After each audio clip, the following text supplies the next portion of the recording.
नमस्कार दोस्तों, आप सभी का मेरे चैनल में स्वागत है।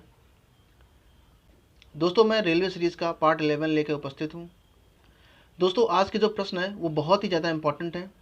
दोस्तों, मैं अपने प्रत्येक वीडियो में कोशिश करता हूँ कि ज़्यादा से ज़्यादा क्वेश्चन आपको दिए जाएँ और बहुत ही कम समय में। दोस्तों, इस वीडियो में ज्योग्राफी के 50 प्रश्न हैं और उसमें कई प्रश्न आपके एग्ज़ामों में बार बार पूछे जाते हैं। अगर आप एग्ज़ाम देते हो तो आपको क्वेश्चन की इम्पोर्टेंस समझ में आएगी। दोस्तों, अदर चैनल की अगर मैं बात करूं तो उसमें आपको यही 50 प्रश्न मिनिमम 1 घंटे में सॉल्व कराते हैं और मैं ये प्रश्न आपको कोशिश करता हूं कि 10 से 12 मिनट में सीमा में आपको उपलब्ध कराऊं। दोस्तों, मेरी ये कोशिश रहती है कि मैं जितने भी इम्पोर्टेंट क्वेश्चंस हैं जो पेपर में बार बार पूछे जाते हैं और जो रेलवे के एग्ज़ाम के लिए अति महत्वपूर्ण है, मैं सिर्फ उन्हीं प्रश्नों का संग्रह आपको उपलब्ध कराऊं और वो भी बहुत ही कम समय में, ताकि आप ज़्यादा से ज़्यादा रिवीजन कर सकें। दोस्तों, अगर आप वीडियो को पसंद करते हैं सो प्लीज़ आप इसको लाइक करो, अपने दोस्तों में शेयर करो एंड चैनल को सब्सक्राइब करो। दोस्तों, एक चीज़ मैं आपसे और बोलना चाहूँगा कि मैं कुछ लेक्चर जैसे फिज़िक्स के, ज्योग्राफी के और बायोलॉजी के, जीव विज्ञान के वो लेक्चर जैसे डाइजेस्टिव सिस्टम, पाचन तंत्र, न्यूट्रिशन जिसे हिंदी में कहते हैं पोषण, उसमें विटामिन्स, कार्बोहाइड्रेट, वसा, जिनको मैं आपके एग्ज़ाम के लिए डिटेल में पढ़ाऊंगा। रेलवे के एग्ज़ाम में साइंस से ज़्यादा क्वेश्चंस बनने की संभावना है, इसलिए मैं बायोलॉजी और फिज़िक्स इन दो के बहुत ज़्यादा 8 लेक्चर मैं आपको बताऊंगा और वो भी डिटेल में। और आप यकीन कीजिए, साइंस के जितने भी प्रश्न आएंगे ये इन्हीं 7 या 8 लेक्चर में से ही आएंगे। तो चलिए वीडियो को शुरू करते हैं। पहला प्रश्न है, सूर्य के चारों ओर चक्कर लगाते ग्रह का वेग। तो ग्रह का जो वेग है वो अधिकतम होता है जब वह सूर्य के समीप होता है। नेक्स्ट, विश्व का सर्वाधिक ऊंचा पठार निम्नलिखित में से कौन सा है? तो वो है तिब्बत का पठार। मेघ गर्जन वायुमंडल की किस परत में होता है? तो वो है क्षोभ मंडल। आंधी, तूफान, वर्षा कुछ भी होगा, अगर बिजली का चमकना, ये सभी क्षोभ मंडल में होते हैं। दोस्तों, मैंने ये वायुमंडल की जितनी भी परतें हैं इससे संबंधित एक मैंने वीडियो बनाया है, अगर आप लोगों ने नहीं देखा है सो प्लीज़ आप उसको देख सकते हो। पृथ्वी का 5वां सबसे बड़ा द्वीप कौन सा है? तो वो है अंटार्कटिका। यहाँ पर दोस्तों होना चाहिए महाद्वीप। अगर मैं बात करूँ कि सबसे बड़ा कौन सा है तो वो है एशिया, और दूसरे नंबर पे कौन सा है तो वो है अफ्रीका। इसके बाद उत्तरी अमेरिका, दक्षिणी America, Antarctica, Europe and Australia, कुछ इस प्रकार से हैं। कौन सा सागर हिंद महासागर का पूर्वोत्तर भाग है? तो वो है अंडमान सागर। तो दोस्तों, अगर मैं आपको अंडमान सागर बताऊं कि मैप में कहाँ है, तो वो कुछ इस प्रकार है। ये है भारत का मैप और नीचे है हिंद महासागर यहाँ पे ऐसे, और पश्चिम में है अरब सागर, यहाँ पर है बंगाल की खाड़ी। तो कुछ ये वाला जो हिस्सा है इधर का, ये है अंडमान सागर, या आप कह सकते हो कि अंडमान निकोबार जो द्वीप समूह है उसके पूर्व में जो सागर है उसे हम कह सकते हैं अंडमान सागर।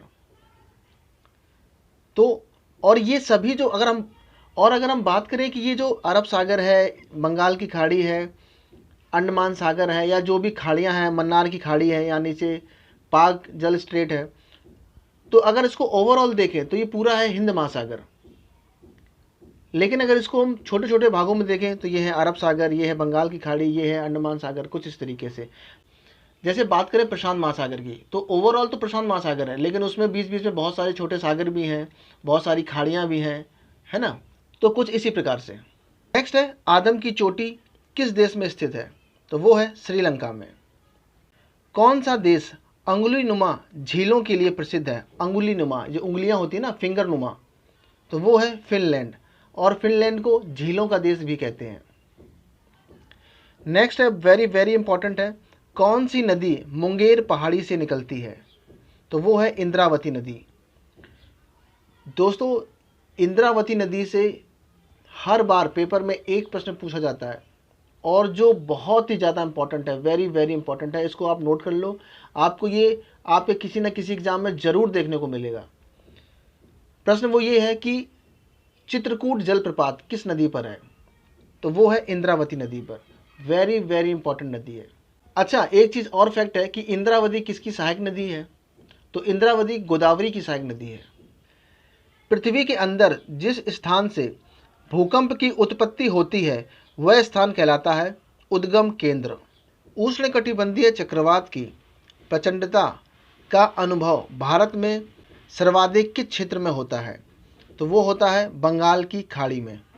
दोस्तों, यहाँ पर आप एक चीज़ और जान लीजिए कि जैसे ये है भारत और ये है पश्चिमी घाट और ये है पूर्वी घाट, तो आप इसको ऐसे याद रखो कि किसी भी देश का जो पूर्वी तट होगा, ज़्यादातर चक्रवात हमेशा पूर्वी तट पर ही आते हैं।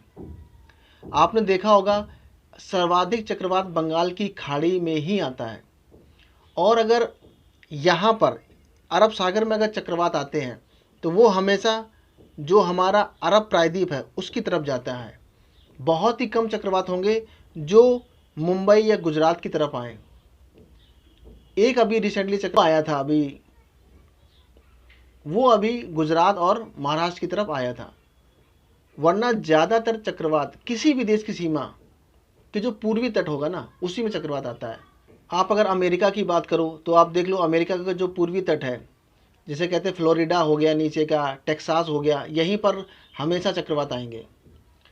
या अगर हम बात करें ऑस्ट्रेलिया का जो पूर्वी हिस्सा है वहीं पर चक्रवात आते हैं। अगर हम बात करें चाइना की, तो चाइना का जितना भी पूर्वी पीला सागर है या पूर्वी चीन सागर है या दक्षिण चीन सागर है, इन्हीं में चक्रवात आते हैं और ये चाइना के पूर्वी हिस्से को ही हिट करते हैं। या हम बात करें वियतनाम की, किसी भी देश की अगर आप बात कर लीजिए, तो चक्रवात सदैव किसी भी देश की जो सीमा का जो पूर्वी हिस्सा है उसी में चक्रवात उठते हैं। कैगा परमाणु ऊर्जा केंद्र किस राज्य में है? तो कैगा है कर्नाटक में। का से कैगा, का से कर्नाटक, ऐसे आप इसको याद रखो। कौन सा महासागर प्रतिवर्ष छोटा होता जा रहा है? तो वो है प्रशांत महासागर। नेक्स्ट प्रश्न है, बहुत इंपॉर्टेंट है, वेरी वेरी इंपॉर्टेंट है। भारत की सर्वाधिक उपजाऊ मिट्टी कौन सी है? तो वो है जलोढ़ मिट्टी। उत्तरी भारत में गर्मियों में चलने वाली गर्म पवन को क्या कहते हैं? तो उसे कहते हैं लू, आप सभी जानते होंगे। उत्तरी गोलार्ध में वर्ष का सबसे लंबा दिन कौन सा होता है? तो वो है 21 जून। उत्तरी गोलार्ध का मतलब है, सपोज ये पृथ्वी है और ये हमारी इक्वेटर है, तो ये उत्तरी गोलार्ध हो गया और ये दक्षिणी गोलार्ध। ठीक है, तो इसमें जो सबसे लंबा दिन होगा वो होगा 21 जून का। हिमालय 1 2 3 निम्न में से किसकी एक किस्म है? तो वो है मक्का की। रोग से किसकी फसल को नुकसान होता है? तो वो है अरहर की फसल को। किस पशु को गरीबों की गाय कहा जाता है? तो वो है बकरी। भारत की सबसे महत्वपूर्ण तिलहन फसल कौन सी है? तो वो है मूंगफली। नदी के डेल्टा क्षेत्र में सर्दी के मौसम में कौन सी फसल उगाई जाती है? तो वो है गेहूं। और नील नदी का डेल्टा किस सागर में बनता है? तो वो है भूमध्य सागर, याद रखना। वेरी वेरी इंपॉर्टेंट प्रश्न है। केंद्रीय खनन अनुसंधान संस्थान कहाँ पर है? तो वो है धनबाद में। इसे पक्षियों का महाद्वीप नाम से जाना जाता है? तो वो है दक्षिण अमेरिका। किस राज्य में साइबेरियन साइरस के लिए आदर्श प्राकृतिक निवास है? वो है अरुणाचल प्रदेश। भारत का सर्वाधिक नगरीकृत राज्य कौन सा है? तो वो है महाराष्ट्र, और इसको आप याद रखना। भारत में जल विद्युत शक्ति के विकास में कौन सा राज्य अग्रणी है? तो वो है उत्तर प्रदेश। किस तिथि को दिन और रात बराबर होते हैं? तो वो है 23 सितंबर और 21 मार्च। ऐसे प्रश्न बहुत बनते हैं, खास तौर पे जो रेलवे एग्जाम आप देने जा रहे हो तो ऐसे प्रश्न आपको पता होने चाहिए। भारत का सबसे अधिक बाढ़ग्रस्त राज्य कौन सा है? तो वो है बिहार। और आपको ये बताना है कि बिहार का शोक किस नदी को कहा जाता है। बहुत ही इंपॉर्टेंट फैक्ट है, मुझे लगता है सभी को पता होगा। संसार की सबसे बड़ी पोतवाहक नहर कौन सी है? तो वो है सू नहर। ये कहाँ पर है? तो ये है अमेरिका में। बरमूडा त्रिकोण कहाँ पर अवस्थित है? तो वो है पश्चिमी उत्तरी अटलांटिक महासागर में। अगर आपको पश्चिमी उत्तरी नहीं आता है तो आप इतना जानो कि ये सिर्फ अटलांटिक महासागर में है। विश्व की सर्वाधिक गहरी झील कौन सी है?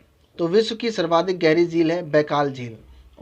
और झीलों से आपके एग्जाम में एक प्रश्न पक्का आएगा। सबसे ऊंचाई पर स्थित झील कौन सी है?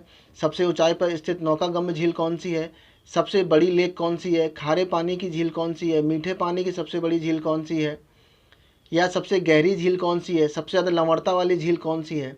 तो ऐसा एक प्रश्न आपके एग्जाम में ज़रूर आपको देखने को मिलेगा। और बैकाल झील कहाँ पर है? तो ये है रूस में।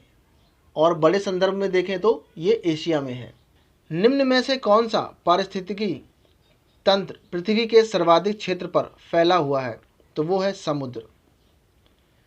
उत्तर प्रदेश में उगाई जाने वाली निम्न फसलों में से किसकी अवधि न्यूनतम है? तो वो है मूंग की। दक्षिणी गोलार्ध में वर्ष का सबसे छोटा दिन कौन सा होता है? दक्षिणी गोलार्ध की अब बात हो रही है, तो वो है 21 जून। 21 दिसंबर को सूर्य ठीक किस रेखा के ऊपर होता है? तो वो है मकर रेखा। वो कुछ इस तरीके से होता है, जैसे ये पृथ्वी है, ये इक्वेटर हो गई, ये कर्क रेखा हो गई, ये मकर रेखा हो गई, तो सूर्य ठीक इसके सामने होता है इस तरीके से। किस ग्रह को जल ग्रह अथवा नीला ग्रह कहा जाता है? तो वो है पृथ्वी। कौन सा महासागर पृथ्वी का 1/3 भाग घेरता है? तो वो है प्रशांत महासागर। ये इंपॉर्टेंट फैक्ट है। और सबसे बड़ा महासागर कौन सा है? तो प्रशांत महासागर। और त्रिकोण के आकार का महासागर कौन सा है? तो वो है प्रशांत महासागर। ये प्रश्न भी रेलवे में कई बार पूछे गए हैं। किस महासागर की आकृति अंग्रेजी भाषा के अक्षर एस की आकृति से मिलती है? तो वो है अटलांटिक महासागर। ये भी रेलवे में पूछा गया, बहुत इंपॉर्टेंट फैक्ट है ये। किस विश्व प्रसिद्ध विद्वान को आधुनिक मानव भूगोल का जनक कहा जाता है? तो वो है फ्रेडरिक रेटजेल।